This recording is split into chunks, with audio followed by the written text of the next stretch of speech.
let's start in the NFC. And I will say, I not as many experts in the guide took the 49ers as I would expect. Obviously, the narrative around this Niners team is everything went wrong last season. They have an excellent schedule, big chance to bounce back. Kelley, I know you're looking at a different team in the NFC West to potentially take that conference. Yeah, well, first of all, I'll say the NFC West, I think, is going to be the most fun division in football this year. I think that you do, yes, I think there are a lot of pros with the Niners, and I understand the love. You're getting a lot of injuries, a lot of guys that were injured back. We're looking at one of the easiest schedules, no matter how you want to chop it up, in the NFL this year because of where they finished last season. All of that going their way. And I'm a Brock Purdy believer, too. I think that's probably one of the bigger questions with this team. Are you a Brock Purdy believer or not? And I really am on that side of things. It's just, man, I feel like I was a little head on the Cardinals last year. Thought they were being slept on a little bit last year. I think they're probably right where they should be this year, but we're talking 8.5, 9 wins is where we're projecting them to be at from a betting standard. That Rams team in between, though, I think they are going to be pushing the Niners for the top spot in the NFC West and could very well make a run deep into the NFC playoffs. Now that they've got Stafford back, Devontae Adams added to that, I think that I know we all love Cooper Kupp. I think that what we saw with him last year, past couple years, between injuries and just a downtick in the production, I think it's fair to expect at his age. I think it's a major boost up with them adding Devontae Adams to this team. With what the offensive weapons that this squad has and what they have on the defensive line and be able to get after in the pass rush, I think watch out for the Rams. They're right there. I think they're going to be on the Niners' heels, if not overtake the Niners to win this division. It is not because it's so tight, Nick, not a bet for me in the division. But, man, Rams are my team in the NFC that I will be looking at hard all season long. They get the Rams at almost 2-1 right now at DraftKings to win the NFC West, 11-1 to win the conference. Jeff, I know you like the Rams as well, but you're also taking a look at the Green Bay Packers, 10-1 right now to win the NFC. Yeah, third in DVOA last year, despite Jordan Love playing hurt half the season, despite terrible wide receiver play. I think they addressed that pretty well this offseason in the draft. First and third round picks spent on that position. Very young team, a team on the upswing. I always like to try to find the team that's ready to take that next step. I think the Packers fit that mold. I think a lot of your narrative depends on what you think about Jordan Love and whether he is really, truly one of those elite quarterbacks that is worth the money he's making right now. You look at the running game, I think it's super solid. The play calling is fantastic. I think this is a team that's really tight, really pulled well together. Possible Achilles heel might be the secondary. They didn't have Jair Alexander for half the season last year anyhow, so the fact that they got nothing for him is kind of disturbing, but at the same time, that might be the one thing I'm a little concerned about, but I do like this Packers team. I think Detroit pulls back a little bit. They lost a lot this offseason. I think we'll spend some more time talking about them. The Vikings are breaking in what is essentially a rookie quarterback. So in the division, there's a chance they win the division. And if they get that home field advantage in the playoffs, I really like that 10-1 odds there to win the NFC that you can usually find at the DraftKings Sportsbook. Shop around again because you can find some varying rates here. I will say, guys, I'm not shocked that our pal Gil picked the Washington Commanders to win the NFC. He's on an island there if you're checking out the 2025 VSiN NFL betting guide. I can see the case for Washington at 9-1. Obviously, a team that far exceeded its win total last year, the surprise team in the NFL. How do we look at Washington at 9-1 versus Philly, the defending champions, at plus 310? The Eagles, by far the most popular pick to win the NFC. That's who I went with.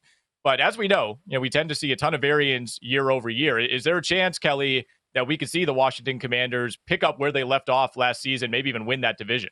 Yeah, I'm going to have similar thoughts when we get to MVP as well, but I think Eagles are really installed at the top for me. I think there's a bunch of question marks then when you go down the line from there. So I think it is not shocking at all to me to see really what all of our experts in the guide had for their NFC champion selection, because I think that's fair. I really think that there are probably 5-6 teams that could be in the mix here. We had a stray Vikings selection, a stray Buccaneers selection. Jeff, it sounds like you and I kind of feel the same way about the Vikings, but I can't completely rule it out. I do think the NFC East, though, still goes through Philadelphia.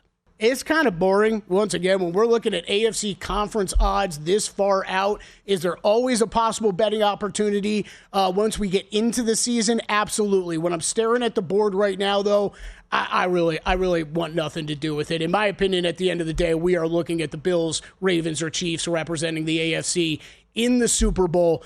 Jeff, is there anybody else better should be looking at this offseason and maybe getting a number that's going to be a bit longer now than when they start to find some success in season? I think everybody soured on the Houston Texans last year because of the way the offense played.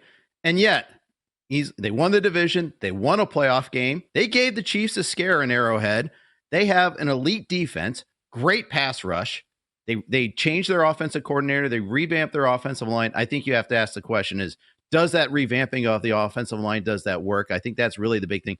It's really rare to say, oh, yeah, we're going to trade away our best offensive lineman, our star left tackle, and think that we're going to have a better offensive line. I know it's kind of rich to think that there, but I'm just looking at this here. I mean, I feel like this is a team that has a very good chance of making the playoffs there.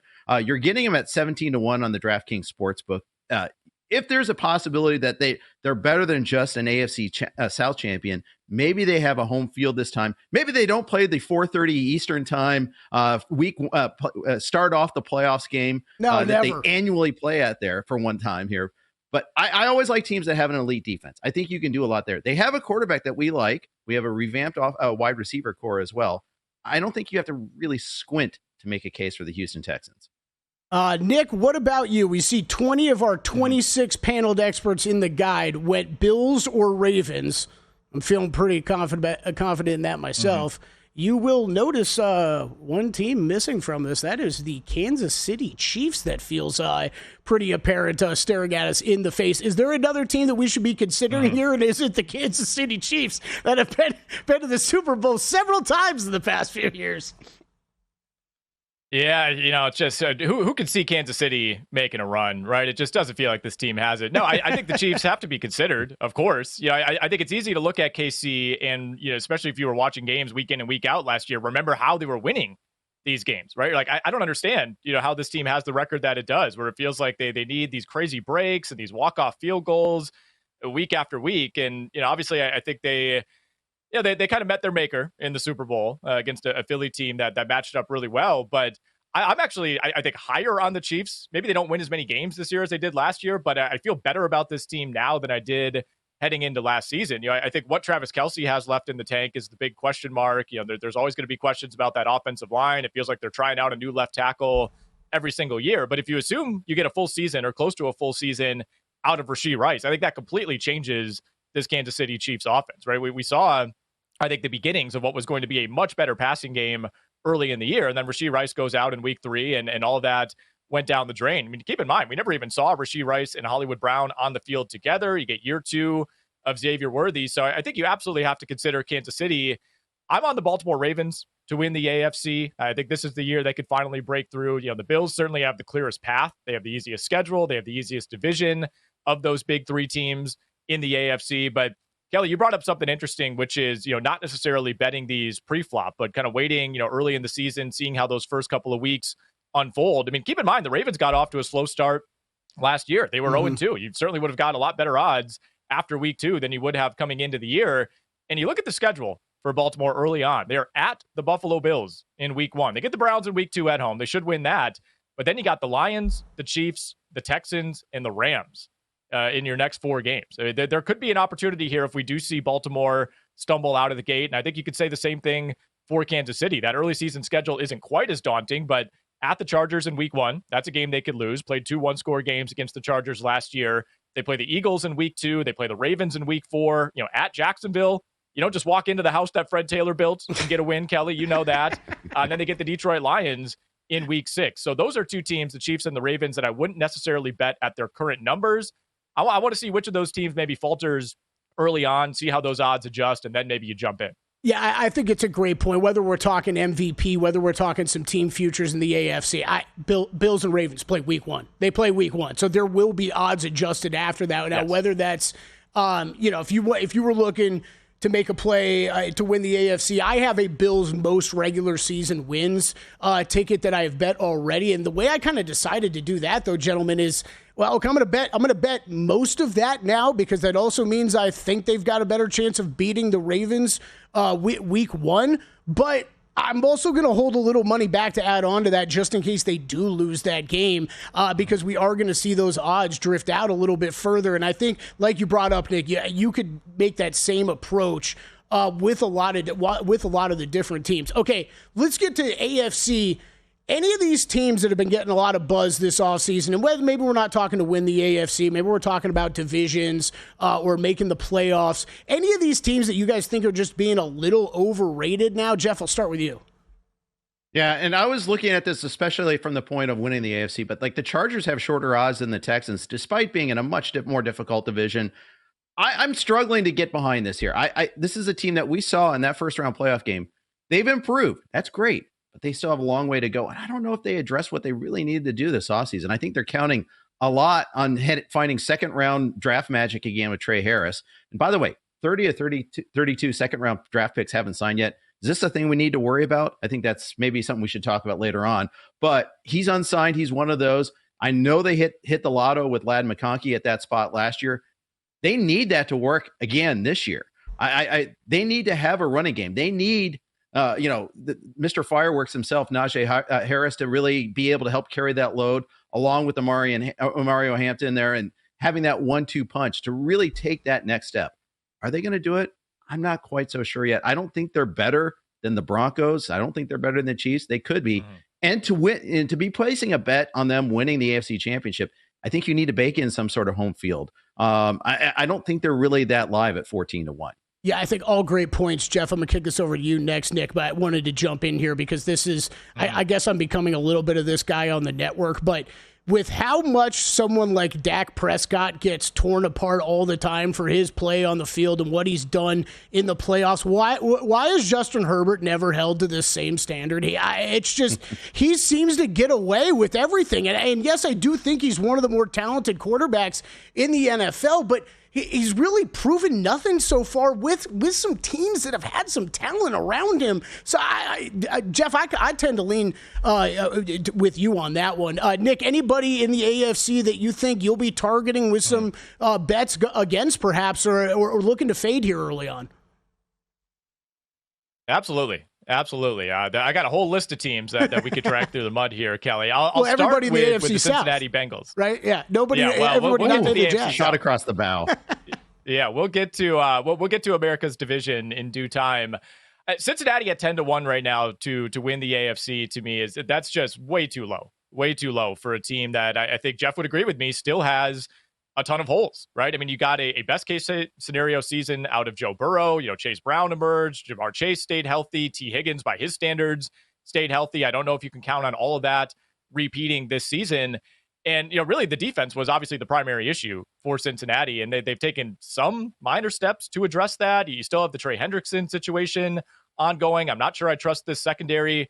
It just feels to me like we're kind of running back last year's version of the Cincinnati Bengals, which was an excellent offense, but also a team that had to play a shootout every single week. And maybe you could get away with that against some of the bottom feeders in the AFC, but am I really going to pick that team, even if they make the playoffs, to go into Buffalo and win a game, to go into Baltimore, to go into KC? I'm just not sure I could get there. So I would be fading the Cincinnati Bengals, not looking at them at 10-1.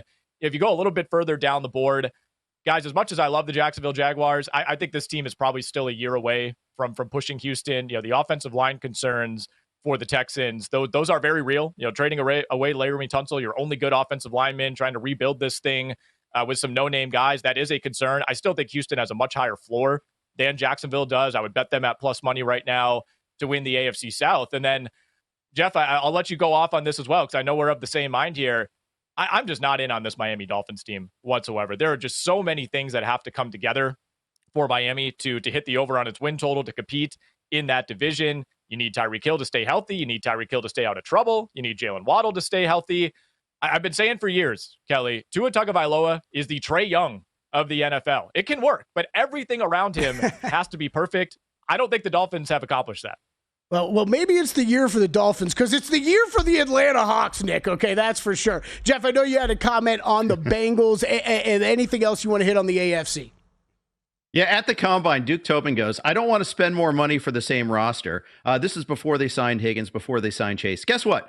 They signed more, they paid more money for the same roster. And they did it in a way that they didn't even structure the Higgins and Chase deals so they could free up some more cap room there. They don't want to spend cash. They don't want to spend the guaranteed money on that. They're really counting on defensive coordinator Al Golden for really developing these young players, that these draft assets that the Bengals spent on. Of course, they're monkeying around with their first round pick and not getting him signed, because that's the Bengals way. You know, any Bengals fan will tell you that the signings of Chase and Higgins were necessary, but not sufficient.